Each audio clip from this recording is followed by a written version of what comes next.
Pernahkah kalian mendengar kisah makhluk surgawi yang turun ke bumi dan mengubah sejarah manusia selamanya? Sebuah kitab kuno yang tersembunyi dari ajaran umum menyebutkan mereka sebagai anak-anak surgawi. Nah, apakah mereka malaikat pemberontak? Ataukah dewa yang menjadi inspirasi bagi legenda-legenda dunia? Nah, mari kita ungkap misterinya. Kita akan kembali membahas tentang seputar kitab Henokh, di mana salah satu teks paling kontroversial dalam sejarah. Dilarang dari banyak kanon Alkitab, kitab ini menceritakan kisah menakjubkan tentang anak-anak surga, sekelompok malaikat yang turun ke bumi dan berinteraksi dengan manusia. Tapi, kenapa kitab ini dihapus? Apakah ada rahasia besar yang tidak boleh kita ketahui? Dan apakah kalian percaya kitab ini memang sengaja disembunyikan? Tulis pendapat kalian di kolom komentar.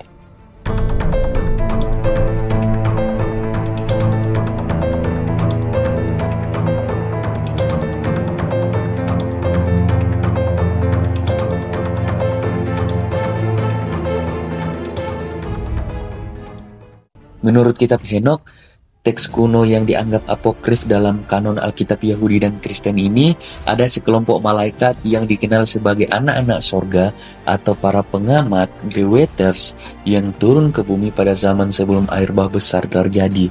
Nah, para malaikat ini awalnya ditugaskan untuk mengawasi umat manusia, tetapi mereka justru terpikat oleh kecantikan para wanita manusia. Nah, mereka jatuh cinta dan akhirnya melanggar hukum sorgawi dengan mengambil istri dari kalangan manusia ini. Nah, suatu tindakan yang dianggap sebagai pemberontakan terhadap Tuhan. Nah, dari hubungan terlarang inilah lahirlah makhluk-makhluk setengah dewa yang disebut Nephilim atau para raksasa. Dan Nephilim ini digambarkan sebagai ras raksasa yang sangat kuat dan memiliki kekuatan yang luar biasa, namun juga kejam, penuh kekerasan, dan membawa kehancuran bagi dunia kuno. Dan mereka sering dikaitkan dengan makhluk-makhluk mitologis yang ada dalam berbagai budaya di seluruh dunia. Namun, dosa para malaikat ini tidak hanya terbatas pada hubungan mereka dengan manusia.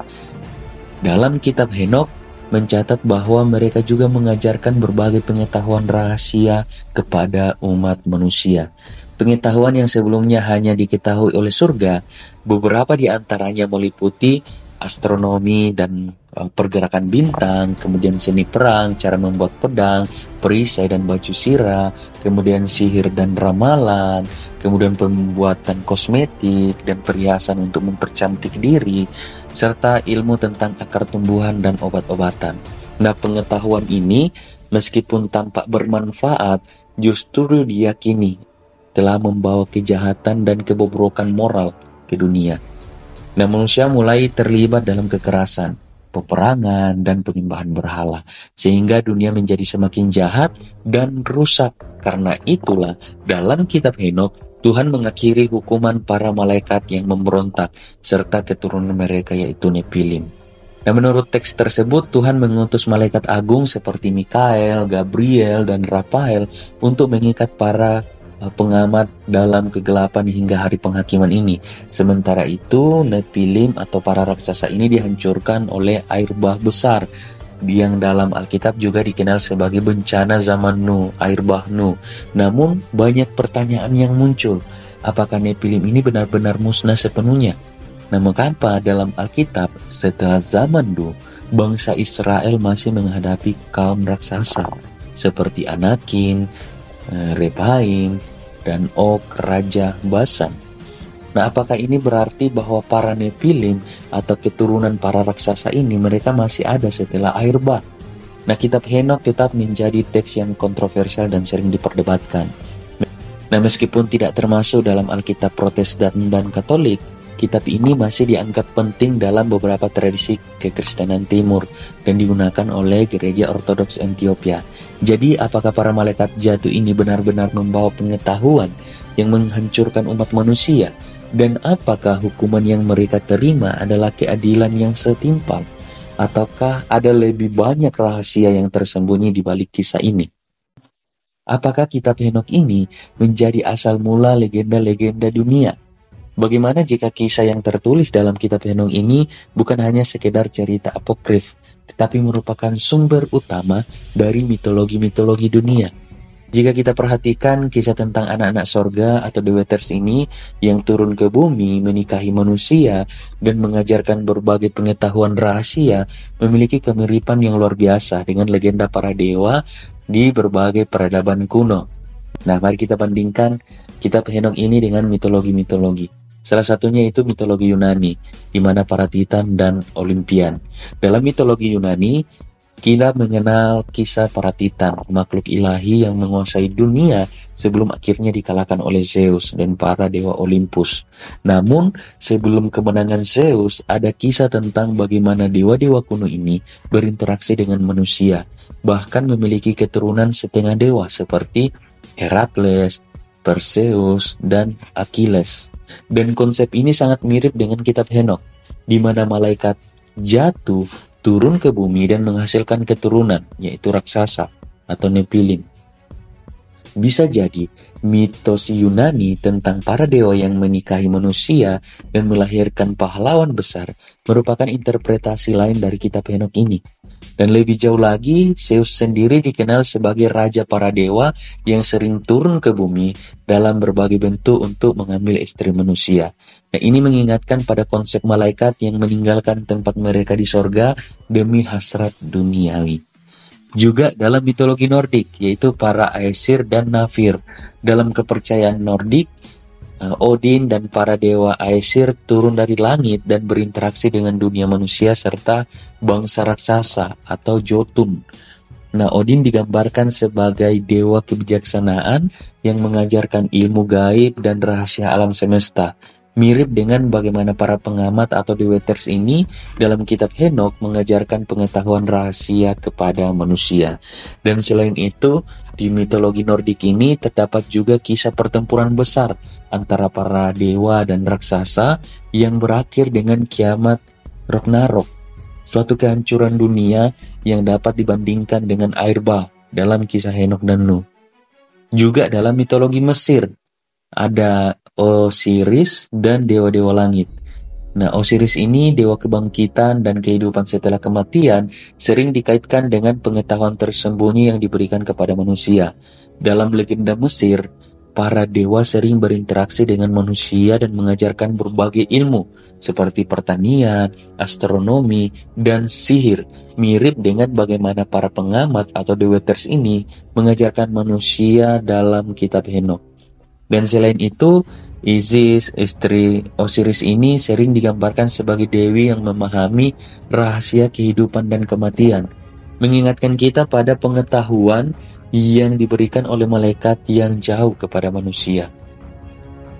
Dan apakah dewa-dewa ini adalah malaikat jatuh? Jika kita menganggap bahwa kitab Henok adalah sejarah yang tersembunyi, maka ada kemungkinan bahwa mitologi-mitologi dunia sebenarnya berasal dari kisah nyata tentang malaikat-malaikat yang jatuh. Mungkin Zeus, Odin, dan Osiris ini adalah interpretasi berbeda dari makhluk surgawi yang turun ke bumi. Dan kisah para dewa yang menikahi manusia adalah versi lain dari kisah anak-anak sorga dan Nephilim. Bahkan, pertempuran antara dewa dan raksasa dalam banyak mitologi mungkin merupakan cerminan dari perang antara malaikat setia kepada Tuhan dan malaikat yang memberontak. Dan jika benar demikian, apakah ini berarti bahwa seluruh legenda dunia sebenarnya adalah bagian dari satu narasi besar? Nah, apakah kisah kitab Henok ini adalah kebenaran yang telah tersembunyi di balik mitologi dunia selama ribuan tahun? Dan juga, apakah anak-anak sorga masih ada di sekitar kita? Banyak orang percaya bahwa anak-anak sorga dalam Henok tidak benar-benar musnah setelah dihukum oleh Tuhan. Meskipun teks kuno menyatakan bahwa mereka telah dihukum dan dikurung dalam kegelapan sampai hari penghakiman, ada teori yang menyebutkan bahwa beberapa dari mereka mungkin masih beroperasi di dunia ini, baik secara langsung maupun melalui cara yang lebih tersembunyi atau tidak langsung. Dan jika benar mereka masih ada, bagaimana cara mereka berinteraksi dengan umat manusia? Apakah mereka masih mengamati kita dari jauh? Dan yang lebih penting lagi, apakah mereka masih memiliki peran dalam perkembangan peradaban manusia? Banyak legenda dan mitologi di seluruh dunia yang menceritakan tentang makhluk-makhluk ilahi yang turun dari langit. mengajarkan manusia ilmu pengetahuan, dan bahkan memiliki keturunan dengan manusia. Dan kisah-kisah ini tidak hanya muncul dalam kitab Henokh, tetapi juga dalam mitologi Yunani, yaitu para dewa Olympus yang sering turun ke bumi menikahi manusia dan memiliki anak setengah dewa seperti Herakles dan Perseus. Juga dalam mitologi Sumeria, dewa Anunnaki yang digambarkan sebagai makhluk dari langit yang membawa teknologi dan peradaban ke manusia awal. Juga dalam mitologi Maya dan Aztec, di mana dalam mitologi Maya dan Aztec, Quetzalcoatl, dewa berbentuk naga yang dikatakan membawa kebijaksanaan dan peradaban kepada suku-suku asli Amerika. Nah, apakah semua kisah ini hanyalah mitos? Atau justru merupakan jejak peradaban makhluk-makhluk langit yang sama dengan yang disebutkan dalam kitab Henokh? Sejak abad ke-20, muncul banyak teori yang menghubungkan kisah-kisah kuno tentang makhluk dari langit dengan teori kuno tentang alien, ya. Menurut teori ini, makhluk-makhluk langit yang disebut dalam kitab-kitab kuno sebenarnya adalah makhluk cerdas dari luar angkasa yang datang ke bumi ribuan tahun yang lalu. Nah, beberapa bukti yang sering dikaitkan dengan teori ini meliputi lukisan dan pahatan kuno yang menggambarkan makhluk yang berkepala besar, bercahaya, atau berbaju luar angkasa.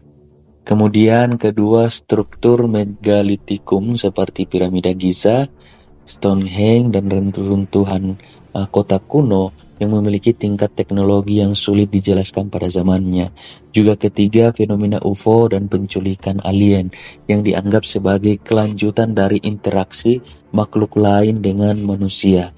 Dan jika teori ini benar, apakah mungkin bahwa anak-anak surga tidak hanya sekedar malaikat yang jatuh, tetapi juga makhluk dengan teknologi canggih yang masih berinteraksi dengan manusia dalam bentuk lain? Nah, meskipun anak-anak sorga dikatakan telah dihukum oleh Tuhan, beberapa teori menyebutkan bahwa mereka mungkin masih memiliki pengaruh terhadap umat manusia. Ini dapat dilihat dari beberapa fenomena aneh yang masih terjadi hingga kini, yaitu yang pertama, penampakan UFO dan fenomena langit misterius yang mungkin menandakan bahwa mereka masih mengawasi kita dari kejauhan. Kemudian yang kedua, perubahan mendadak dalam sejarah peradaban, seperti lompatan besar dalam teknologi, ilmu pengetahuan, dan budaya yang seolah-olah tidak terjadi secara alami. Nah, misteri keberadaan kelompok rahasia yang mengklaim memiliki pengetahuan kuno dan berusaha mengendalikan dunia mirip dengan bagaimana anak-anak sorga dulu mengajarkan pengetahuan rahasia kepada manusia. Nah, apakah semua ini hanyalah kebetulan? Ataukah ada kekuatan tersembunyi yang masih berperan dalam membentuk dunia kita? Nah, apakah menurut kalian anak-anak sorga ini masih ada di antara kita? Atau mungkin mereka bersembunyi di balik identitas yang lain? Berikan teori kalian di kolom komentar, menurut kalian bagaimana? Nah, kitab Henokh telah membuka jendela ke masa lalu yang misterius. Tetapi pertanyaan besarnya tetap ada. Siapakah sebenarnya anak-anak sorga ini? Dan apakah pengaruh mereka terhadap kita hari ini? Jika kalian suka video ini, jangan lupa like, subscribe, dan nyalakan lonceng notifikasinya. Dan jangan lupa cek video kami yang lain tentang misteri kuno dan teori-teori konspirasi, sejarah dunia, kitab-kitab kuno yang kami bahas. Dan yang paling penting, apakah teori kalian tentang anak-anak surga ini? Tulis di kolom komentar sekarang juga. Sampai jumpa di video berikutnya. Terima kasih.